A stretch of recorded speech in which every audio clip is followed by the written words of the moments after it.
स्वामी जी, बच्चों में भेंगापन यानी कि स्क्विंटनेस की प्रॉब्लम बढ़ रही है, और ये तो मैंने आजकल के बच्चों में देखी है, और जो आंखों देखी है वो मैं आपको बता रही हूँ। एक बच्ची को फोन देखने की इतनी बुरी लत थी कि उसकी आंखें भेंगी होने लगी।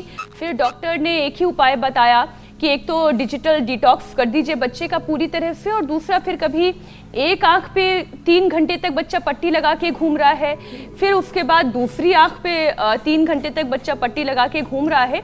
ऐसे करते करते फिर उसकी आंखों को भेंगेपन से बचाया गया। तो स्वामी जी, लेजी आईज, आंखों में भेंगापन,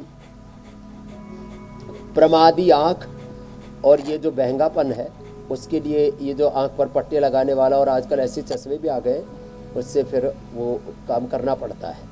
तो ये इससे ये आंखों का लेजीनेस और ये जो भेंगापन है ये दूर होता है। वो उपाय तो करना ही पड़ेगा।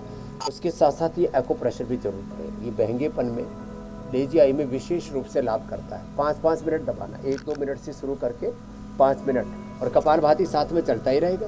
तो ये ज़रूरी है। और ये शीर्षासन, सर्वांगासन और अनुलोम विलोम भी ज़रूरी है।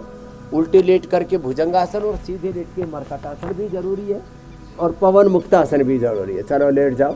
ये छोटे छोटे उपाय हैं ऐसे करके। और अब देखो ना, जो प्रकृति के बीच रहते हैं, किसी भी गाय को, भैंस को, हाथी को, शेर को कैटरेक नहीं होता, ग्लूकोमा नहीं होता, नज़र की कमी नहीं रहती, दूर से अपनी शिकार देख लेते हैं। कैसा लगेगा स्वामी जी, से अपना आहार देख लेते हैं। नहीं, मैं सोचूं कैसे लगेगा भैंस मोबाइल यूज कर रही है।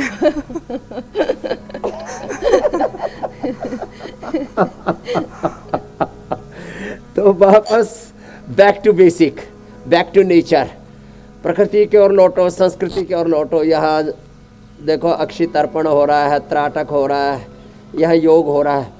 ये भुजंगासन और मरकट आसन बड़ा गजब है साहब, अप्रतिम है, एक्सीलेंट है, बहुत ही साइंटिफिक, बहुत ही इफेक्टिव है।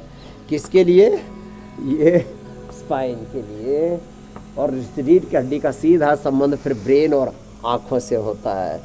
तो आज लोगों की दृष्टि भी अच्छी होगी और दृष्टिकोण भी अच्छा होगा। सुबह से शाम तक बैठे बैठे ना, बैठने में थोड़ी भूल हो जाती है, सोने में भूल हो जाती है, कहीं सड़कों में गड्ढे हैं, तो बॉडी को रिपेयर करने के लिए भी और मेंटेन करने के लिए भी, बॉडी को ठीक से ऑपरेट और कोऑपरेट करने के लिए भी ज़रूरी है रोज़ एक बार मर्कटासन हो जाए तो रोज़ हम करवा ही देते हैं।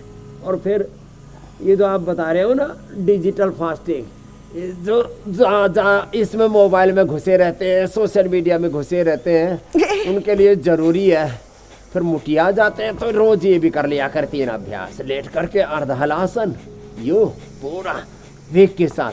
फिर मुटिया जाते हैं तो हर्षिल ने तो 4 दिन में 6.5 किलो कम कर लिया। बेटा अभी भी लगा रहे, 25-25, 50-50, 100 बार अर्धलासन, पादवृत्तासन कर। और सर्दियों में लोग माल भी खूब खाते, खूब गाजर पाक हलवा घुट रहा है, और गोंद के लड्डू बन रहे हैं, पकोड़े तले जा रहे हैं, और समोसे और गर्मा गर्म कचौरी पेल रहे हैं।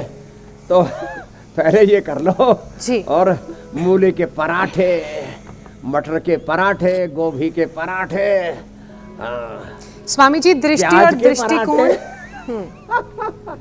सोच सोच के खुश हो लो हमारी तरफ से। कैसे अच्छा करना है वो तो आपने बता दिया, कौन कौन से आसन करने हैं, क्या खाना है क्या नहीं खाना है, सब आपने बता दिया।